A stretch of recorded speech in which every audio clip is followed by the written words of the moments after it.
Good morning, Prof Skills 2 students. This is Lecture 18, and we are going to be talking about managing change in today's class. This is, however, quite a long section, so I'm going to go through it quite quickly. Please make sure that you have read the chapters in the textbook, done all of the relevant exercises, and read through these slides beforehand, before continuing with this class, so that you understand everything that we're going to be discussing. So managing change follows on from leadership styles, and we discussed here transactional leaders. Please go back to remind yourself if you don't remember what this means. However, to manage serious change, transformational leaders are needed. Transformational leaders are visionaries, they're transformational, as the name might suggest, they're motivational, and they're charismatic. In terms of skill concepts, transformational leaders are driven in terms of taking an organization in the direction it should be going, and they're motivated by change rather than being afraid of it. Transformational leaders are able to initiate change, but also able to overcome others' resistance to change, and this is the main theme of this chapter. These leaders provide direction and motivate others into finding voluntary commitments. Because who likes doing something that they're forced into? Nobody does, really.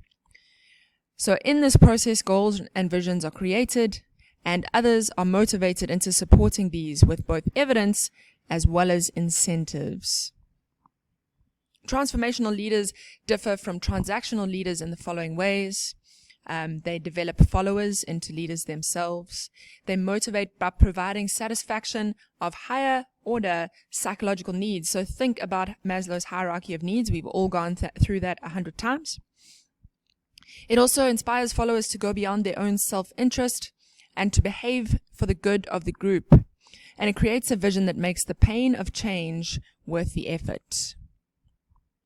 There are three phases of planned change that we're going to discuss: unfreezing, changing, and refreezing.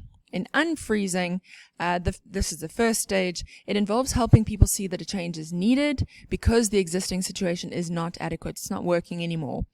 So existing attitudes and behaviors need to be altered during this phase so that the resistance to change is minimized. In this phase, the manager's goal is to help the participants see the need for change and to increase their willingness to make the change a success. In the changing phase, the actual change happens. So this involves getting participants to let go of old ways of doing things and to settle into the new way. This can be a really difficult stage because a lot of people experience anxiety around changing behavior, letting go of the old and adapting to the new. These practices are comfortable and they're familiar, so it's really difficult to let go of these old practices, especially if new and confusing technology is involved. And it gets more and more complicated the more changes are initiated. Managers and other change agents must support everybody professionally and emotionally through this process. The final stage is refreezing, and this involves reinforcing the changes so that the new ways of behaving become stable. They become the new norm. If people perceive the change to be working in their favor, positive results will serve as reinforcement. But if they perceive that it's not working, it might be necessary for the manager to use external reinforcers, which can be positive or negative. But you need to decide, well, not you need to decide, but one works a little bit better than the other, and we have looked at both positive and negative reinforcement already.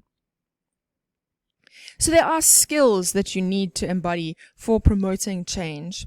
And this is because major change does not happen easily. The process goes through stages, as we've just seen, that managers need to know about, and they need to follow them too. So one of the major skills for promoting change is creating awareness and helping people understand that there is a need for change. So leaders unfreeze people by establishing a sense of urgency that a change is needed. What happens often is that this stage is left off, and this really creates problems. If no one sees a need to change, there will be resistance to this change.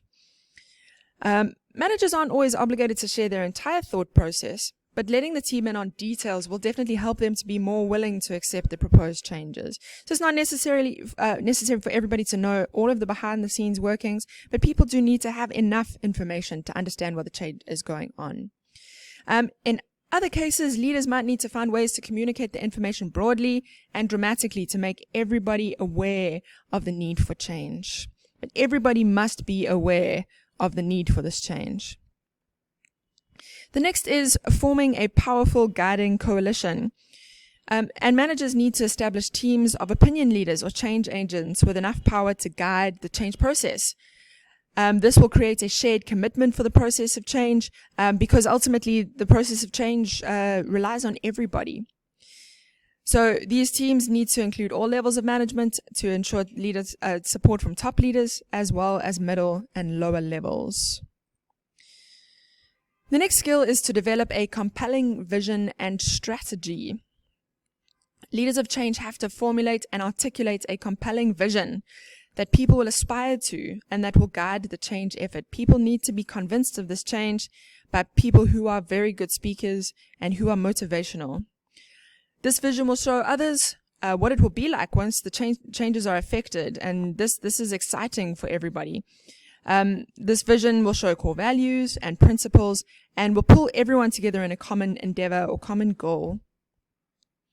Effective visions create passion in followers, because what they believe is that goals are worth achieving. And if they can visualize a common goal, they've got a cause to believe in it and a cause to work towards it. And leaders need to develop these strategies that will achieve that vision. This vision needs to be communicated widely. Leaders need to use every means possible to communicate the vision and strategy to all stakeholders. And you know from PR in first year who the various stakeholders in an organization might be. Transformation is completely impossible unless the majority of people in an organization are involved and also willing to help. This should start with managers, upper managers in the change coalition who need to set an example, because they need to be modeling the new behavior. Remember, we are not interested in do as I say, not as I do. Everybody needs to model good behavior.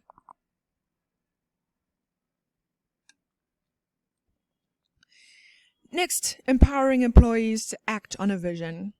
People need to be empowered with knowledge, with resources, and with discretion to make things happen. Leaders need to encourage risk-taking, as well as non-traditional ideas and actions. We need to be encouraged to be creative and think outside of the box. Leaders need to revise systems, structures, or procedures that hinder or undermine the change effort. So it is a large-scale change. Leaders also need to generate short-term wins. Major changes always take time. And if you don't reward small wins, people are going to lose momentum. So because of this, leaders need to plan for visible performance improvements, enable them, and celebrate all of those involved. Because these successes will definitely boost the credibility of the change process, renew commitment, and enthusiasm of all the employees. And sometimes small wins really can bring about big results. Next is to consolidate gains and create greater change. So building on the credibility achieved by short-term wins, to consolidate improvements, tackle bigger problems, and create greater change. Leaders are able to change systems, structures, and policies that don't fit the vision, but that have not been confronted. And it's important for leaders to seek out which of these structures and policies don't fit the vision. Leaders also hire, develop, and promote employees who can implement the vision and create new change projects.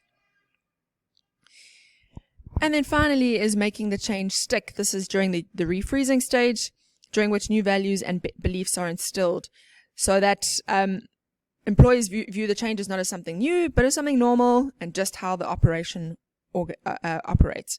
So old habits, values, traditions, all of those are permanently replaced through the process of emphasizing and rewarding these new behaviors. Next, we're going to talk about skills for overcoming resistance to change. Because excessive or irrational resistance to change can hinder the process and can even really destroy a change effort. And change is resisted when its benefits outweigh its costs. People just resist change. So we need to figure out what those reasons are for resisting the change, and then overcome them. Sources of resistance to change could be a couple of different things. First of all, could be the fear of the unknown. We are just nervous of how things are going to go when we've never been there before. So people might be worried about performance issues, changes to their income, to their status, to their power. All of these fall under the fear of the unknown. Next is selective perception. Individuals will focus on how they are affected personally rather than seeing the big picture for the entire organization. So it's important that this is dealt with incredibly sensitively. Another one is lack of information. People will resist change if they don't understand why it's important. They might fear making mistakes, so won't try. And this is also why it's important to communicate the importance of the change. How is it going to benefit people as well as the organization? This comes down to communication. The next thing is habits. We like being habitual. We like doing things the same way for years and years and years. And that's because this is how we're made. We prefer familiar actions. And we all know that breaking a habit is difficult and it takes a lot of work. But it's important to help people understand that this habit might not serve them anymore, that the new behavior might have more benefits than the old behavior. And then next is resentment towards the initiator. So who initiates the change? People might not like this person, so they might not want to follow what that person is doing. If a change might seem arbitrary or unreasonable, or it's at a bad time, resentment can be directed towards those who initiated the change. People also resent being controlled and losing their autonomy, especially when their feelings are not considered. Next is a threat to power maintenance. Are there going to be changes in the power dynamic? Following on from that is structural stability, because that change of the power maintenance will change the structural stability. And there's a threat to the organizational culture and norms, because these values have given us predictable ways of thinking and believing. So members will resist any change that force them to abandon these kinds of ways of thinking. So how do we overcome the resistances to change? First of all, as I've mentioned the whole way through, is education and communication. If people know the reason behind the change, if they understand that it will benefit them, their anxiety will reduce, and people will understand what's happening. They will understand the consequences, when everything is going to happen, how it's going to happen, and all of this will be known before the change is actually implemented. The next strategy is participation and involvement. Get people involved, because the more people are involved, the more ideas that are put forward by individuals, the more likely those individuals are going to be to accept those ideas because they've come up with some of them. Next is facilitation and support. It's really important to help people emotionally cope with change. You have to treat your fellow, your colleagues and your subordinates with respect. Provide them with encouragement and support, training and counseling, as well as the resources that they need to adapt to this new change. Negotiation and agreement. This is important when dealing with people who are powerful resistors, and you can use this as bargaining units. You can offer incentives in return for an agreement to change. Cooptation. What this means is to influence resistant parties to endorse the change by providing them with the benefits that they are looking for, so by providing them with individual benefits and opportunities to fill the roles. And coercion. I don't really recommend that you use this, but it's the use of authority or a threat of a negative incentive to force acceptance of a proposed change. When might resistance to change be useful? It might be useful if an organization is changing too often for unnecessary reasons, because this might seem like random chaos and can really destroy predictability. Resistance can also be a dialogue to discovering thoughtful alternatives, and it can also provide feedback to management about when they need to work on their change management process. Please go and complete the quiz on page 238 of your text, and then play this video again. And your behavioral checklist for this class is: managing change requires sharing a compelling vision and strategy, creating a sense of urgency, forming supportive coalitions, dealing with resistance to change, empowering employees to act, generating short-term wins, and institutionalizing changes in the organizational culture. In the next class, we're going to look at some practical elements of managing change in your own lives. Before the next class, please think of a large scale change that affected you or a team that you were working in. Thanks, everyone.